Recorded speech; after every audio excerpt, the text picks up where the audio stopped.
तो मतलब 1.5 लाख से शुरुआत होगी आप कह रहे हैं। मैं बता दिया, पूर्वांचल में सबसे बड़ी जीत कोई हासिल करेगा तो लोटन राम निषाद करेगा, अखिलेश यादव जी के आशीर्वाद से। चलिए, तो हमारे से बड़ा बाहुबली नहीं है, मैं बहुत बड़ा बाहुबली हूँ, जिसके यहाँ जनता का समर्थन है, जनता ने बाहुबली बनाती है। तो मेरे अंदर पीडीए का बल है, 90% लोगों का बल है, जिनका जमीर मरा नहीं है, जिंदा है। और वह जो न्यायपालिका का जो सम्मान रहा है, आज तो भारतीय जनता पार्टी की सरकार में न्यायपालिका को भी, जैसे मीडिया को भी गोदी मीडिया बना दिया गया।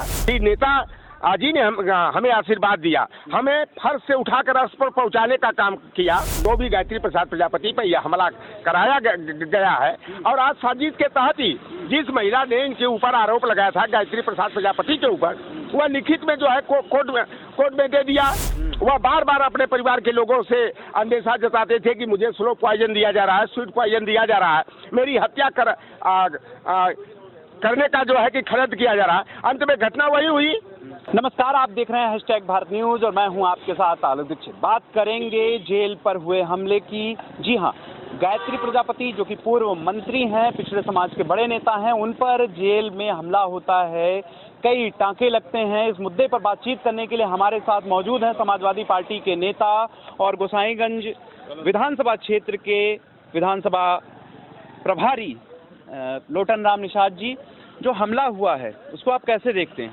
देखिए, कल जो है उत्तर प्रदेश की नामचीन कारागार जो गोसाईगंज लखनऊ की है, उसमें पूर्व मंत्री और पिछड़ों के नेतृत्व करता गायत्री प्रसाद प्रजापति के ऊपर जिस तरह से ताबड़तोड़ हमले किए गए कैंची से, यह बेहद जो है शर्मिंदगी पूर्ण जो है कि कुकृत्य है। और कारागार अधीक्षक जिस तरह का बयान दे रहे हैं, वो अपनी जिम्मेदारियों से भागने का काम कर रहे हैं। और यह हमला किसी न किसी रूप में यह प्रशासनिक मदद से हमला कराया गया है। और हमें विश्वस्त सूत्रों से मालूम हुआ, उनके करीबी लोगों से मालूम हुआ कि गायत्री प्रसाद प्रजापति पर सरकार की तरफ से बार बार दबाव डाला गया कि आप भारतीय जनता पार्टी में आ जाइए और आपको जो है कि जेल से बाहर कर दिया जाएगा। और गायत्री प्रसाद प्रजापति ने 2 टूक जवाब दिया कि मैं मर जाऊंगा, भले मुझे जिंदगी भर जेल में रहना पड़े, लेकिन मैं भारतीय जनता पार्टी के शर्तों के आधार पर कोई निर्णय नहीं लूंगा। मुझे नेताजी ने, मैं एक गरीब अति पिछड़ी जाति का कुम्हार बिरादरी का व्यक्ति जो साइकिल पर भोरका दिया और परई बेचने का काम करता था, उसे नेताजी ने जो है कि इतना बड़ा सम्मान देने का काम किया। तो मैं मरूंगा तो समाजवादी पार्टी के नाम पर मरूंगा। और भारतीय जनता पार्टी उनको अगर दबाव में नहीं ले पाई तो कल का जो कारनामा कराया गया है उसमें निश्चित रूप से कहीं न कहीं से या सरकार की जो सरकार की संलिप्तता है और प्रशासनिक मदद से जो है कि इस तरह का हमला कराया गया। जी कितना दावा करते हैं कि बाहर भी जो है अपराधी बेखौफ होकर के घूम नहीं सकते हैं, वो पूर्व मंत्री रहे हैं, विधायक रहे हैं, और जेल के अंदर बताइए सुरक्षा व्यवस्था जहां पर खुद ही कितने पुलिस कर्मचारी हैं उन पर हमला हो जाता है। सरकार का फेल्योर कैसे, क्या देखते हैं इसको? देखिए, मुख्यमंत्री जी तो बार बार दावा ये करते हैं कि अपराधी या तो मिट्टी में मिला दिए जाएंगे या प्रदेश छोड़कर भाग जाएंगे। और लखनऊ जो राजधानी का कारागार है, वहां पर एक पूर्व मंत्री के ऊपर जो है हमला कर दिया जाता है। और उनके सरकार के मंत्री जयवीर सिंह हैं, वो बचकाना बयान दे रहे हैं कि ऐसे मामलों को रोका नहीं जा सकता। यह सरकार जब से आई है ऐसे तमाम हमले हुए। हम कहते हैं ठीक है, अपराधी होता है और अपराधी को सजा देने के लिए न्यायालय बना है ना। मुन्ना बजरंगी की हत्या कराई गई, कारागार के अंदर कराई गई, एक साजिश के तहत कराई गई। मुख्तार अंसारी जेल में बंद थे, वह बार बार अपने परिवार के लोगों से अंदेशा जताते थे कि मुझे स्लो पॉइजन दिया जा रहा है, स्वीट पॉइजन दिया जा रहा है, मेरी हत्या करने का जो है कि खर्च किया जा रहा है। अंत में घटना वही हुई कि जो है कि उनकी मौत हो जाती है और सरकार ने कहा कि पीएम रिपोर्ट में आया है कि हार्ट अटैक हो गया। आपने देखा कि अतीक और अशरफ जो कि पुलिस कस्टडी में एसटीएफ के जवान आ रहे हैं और 3 भारे के अपराधी आते हैं और कनपटी में गोली मार करके दोनों भाइयों को मौत के घाट उतार देते हैं। यह उत्तर प्रदेश की सरकार जो गायत्री प्रसाद प्रजापति को अपने पार्टी में शामिल जानबूझ करके करवाया जा रहा है निश्चित रूप से, और वह हत्या की नियत से कराया गया हमला था और सौभाग्य रहा कि वो बच गए। एक मंत्री हैं, वो कह रहे हैं कि अंदर 2 गुटों में झड़प हुई और 2 गुटों के झड़प के बाद जो है ऐसी घटना हुई। जो बयान आ रहा है, एक तरफ मंत्री का बयान कुछ आ रहा है कि 2 गुटों में झड़प हुआ, एक तरफ बयान कारागार अधीक्षक का आ रहा है कि नहीं कैंची सिवा नहीं, ये नहीं किया गया, तू मैं हुई, और उसमें जो है कि इस तरह का हमला हुआ, तो तू मैं हुई तो कारागार अधीक्षक कहाँ थे?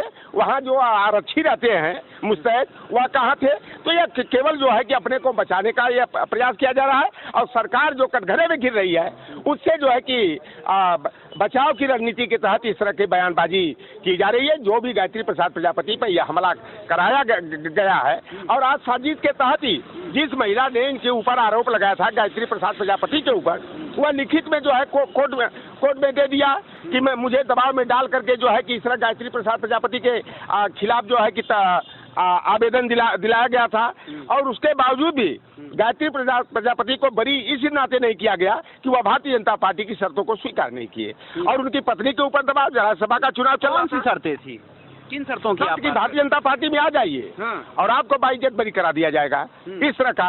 और राज्यसभा चुनाव में उनके घर पर ईडी भेज दिया गया, सीबीआई लगा दिया गया, और उनके पत्नी को दबाव में लिया गया कि भारतीय जनता पार्टी के प्रत्याशी के पक्ष में मतदान करना है। वह समाजवादी पार्टी की अमेठी से विधायक हैं, लेकिन उनका जमीन डोला नहीं, वह धर्म संकट की स्थिति में रही, क्योंकि गायत्री प्रसाद प्रजापति जी कुल्हड़ और भोरका साइकिल पर लेके गली गली बेचते थे। नेताजी की कृपा हुई, आशीर्वाद मिला कि वह उन्हें सम्मान की जिंदगी जीने का जो है कि अवसर प्राप्त हुआ, लेकिन सामंती वर्चस्ववादी ताकतों ने जो है कि उनको गलत तरीके से, जो उनके साथ रह करके जो है कि कमाए खाए, और वही लोग जो है उनको फंसाने का काम किया। तो उनकी पत्नी ने जो है राज्यसभा चुनाव में वोट नहीं डाली भारतीय जनता पार्टी के पक्ष में, लेकिन सपा के पक्ष में भी नहीं डाली, क्योंकि दिल से उनका जुड़ाव जो है कि समाजवादी पार्टी के साथ है। और गायत्री प्रसाद प्रजापति ने कहा कि नेता जी ने हमें आशीर्वाद दिया, हमें फर्श से उठाकर अर्श पर पहुंचाने का काम किया। मैं जो है अपनी जमीन को नहीं बेचूंगा, मैं मर जाऊंगा, मिट जाऊंगा, लेकिन मरने के बाद मैं समाजवादी झंडे में ही मेरा अंतिम संस्कार होगा। अच्छा, कुछ ही दिन पहले आपके एक नेता आजम खान जी, जो कि पूर्व मंत्री थे, उनकी रिहाई होती है। कल जो है इरफान सोलंकी, आपके विधायक, उनकी रिहाई होती है। उन्होंने कई आरोप लगाए कि सरकार ने हम पर फर्जी मुकदमे लगाए थे। कल उनकी बेल होती है और ईडी सीबीआई की तरफ से नोटिस भी गया है, वो भी जवाब देंगे। क्या लगता है कि ये जो मुकदमे हैं ये सरकार के द्वारा कार्रवाई की जा रही है या वाकई में ये लोग दोषी हैं? देखिए, यह सुखद समाचार है कि आजम खान जी को जेल में डाला गया, गलत आरोप लगा करके उनका जो है मान मर्दन करने का काम किया गया। उनकी जमानत हुई, जेल से बाहर आए, और अभी देखें कि इरफान सोलंकी जी जो कानपुर से विधायक रहे हैं, उनकी रिहाई होती है। लेकिन दो भाई जो अलीगंज के विधायक रहे हैं, रामेश्वर यादव जी और उनके भाई, उन दोनों लोगों की भी बेल हो जाती है। तो यह जो है कि कुछ हम लोगों को, जो न्यायालय को भी ये गिरफ्त में लेने का प्रयास कर रहे हैं, लेकिन अभी न्यायपालिका में कुछ लोग हैं जिनका जमीर मरा नहीं है, जिंदा है, और वह जो न्यायपालिका का जो सम्मान रहा है, आज तो भारतीय जनता पार्टी की सरकार में न्यायपालिका को भी, जैसे मीडिया को भी गोदी मीडिया बना दिया गया, उन्हें अपने इशारे पर नचाने का काम किया जा रहा है। और भारतीय जनता पार्टी की सरकार न्यायपालिका को भी अपने अंकुश में लेने का काम कर रही है। लेकिन यह इस तरह का जो चाहे रामेश्वर यादव जी, उसी न्यायपालिका ने तो जमानत भी तो उसी न्यायपालिका ने दिया है। तो सभी जज बिकाऊ नहीं होते हैं ना, कुछ लोग होते हैं जातिवाद से प्रेरित हो जाते हैं, कई दबाव में आ जाते हैं। किसके ऊपर आरोप लगा रहे हैं? कौन जातिवाद से प्रेरित हो गया? देखिए, सरकार है वह दबाव बनाने का प्रयास करती है। एक बड़े हमारे यहाँ के एक राजा कह लीजिए, बहुत बड़े बाहुबली कह लीजिए, उनको जो है अमित शाह जी जो गृह मंत्री हैं, और राजस्थान में बुलाते हैं। 2 सीटों का मामला आता है कि 2 सीट हमें लोकसभा का चाहिए, और सीधे अमित शाह के द्वारा किया जाता है कि 1 सीट भी नहीं दी जाएगी, और ज्यादा अगर आओ बाव करोगे तो तुम्हारा भी स्थान जेल होगा। इस तरह से भारतीय जनता पार्टी और विशेष करके जो है धमकाती है, धमका करके, डरा करके जो है लोगों को जो है दबाने का प्रयास किया जाता है। और गायत्री प्रसाद प्रजापति के ऊपर भी तमाम तरह के इस तरह के दबाव डाला गया, लेकिन गायत्री प्रसाद प्रजापति सरकारी दबाव में झुके नहीं। आपको गोसाईगंज विधानसभा का प्रभारी बनाया गया है। आप ही के पूर्व नेता जो वहाँ से विधायक हैं, समाजवादी पार्टी के कद्दावर विधायक माने जाते थे अभय सिंह जी, उनको हटा के अब आपको टिकट अभी कंफर्म हो सकता है, टिकट आप चुनाव भी लड़ सकते हैं। कैसे देखते हैं, कैसे मुकाबला कर पाएंगे उनका आप? देखिए, अगर वो बाहुबली हैं तो हमारे से बड़ा बाहुबली नहीं है। मैं बहुत बड़ा बाहुबली हूँ, जिसके यहाँ जनता का समर्थन है, जनता ने बाहुबली बनाती है, तो मेरे अंदर पीडीए का बल है, 90% लोगों का बल है, तो मैं उनसे बड़ा बाहुबली हूँ। और वो बाहुबली को, नोटबली को मैं लोटन राम निषाद टक्कर दे पाएंगे? मैं वोट बली हूँ और वोट की ताकत से चोट पहुंचा करके हमारे दल के साथ दगाबाजी करने वाले, कलाबाजी करने वाले, जिस थाली में खाए उस थाली में छेद करने वाले को जो है कि हराने का काम करूंगा। और पूर्वांचल में अगर सबसे बड़ी कोई जीत होगी तो एक साइकिल से साधारण चलने वाले साधारण व्यक्ति जो है कि उत्तर प्रदेश पूर्वांचल में जो है ऐतिहासिक जीत हासिल करेगा। दगाबाजी कर दिए, कलाबाजी कर दिए, वो तो कह रहे हैं हमारा दम घुट रहा था, हमको राम मंदिर नहीं जाने दिया जा रहा। जेल में रो रहे थे, तड़प रहे थे, और नेताजी ने कृपा किया, 2012 में विधायक बने, फिर और वही कहते थे जिनको आप कह रहे हैं बाहुबली कह रहे हैं, वही कहते थे दम घुट रहा था उनका सनातन प्रभावित हो रहा था। और कहे कि नेताजी जो है कि हमको खदेड़ा कर देंगे, मार करके भी भगाएंगे तो मैं समाजवादी घर बैठ जाऊंगा, लेकिन समाजवादी पार्टी छोड़ के नहीं जाऊंगा। लेकिन राज्यसभा चुनाव में उन्होंने क्या किया, जमीन मन परिवर्तन हो गया। इधर परिवर्तन संजय सेठ की अटैची पर हो गया, फ्लैट पर हो गया, लोगों का जमीन, या भारतीय जनता पार्टी का दबाव आया होगा, क्या बात, तमाम आपराधिक मामले उनके ऊपर हैं। हाँ। भारतीय जनता पार्टी ने दबाव डाला होगा कि आप जो है कि भारतीय जनता पार्टी के पक्ष में वोट करो, नहीं तो तुम्हारी जगह जो है विधानसभा नहीं, तुम्हारी जगह जो है कि जेल होगी।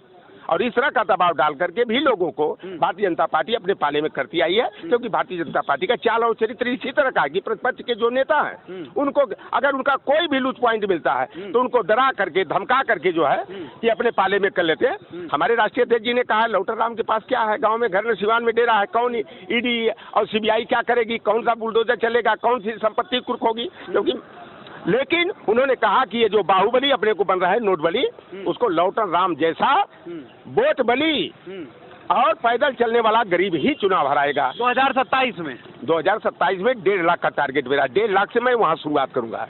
और पूरा वहाँ जनता चिल्ला रही है, और जा करके आप ओपिनियन पोल लेकर के आना कि कितनी जनता लौटन राम निषाद के साथ खड़ी है।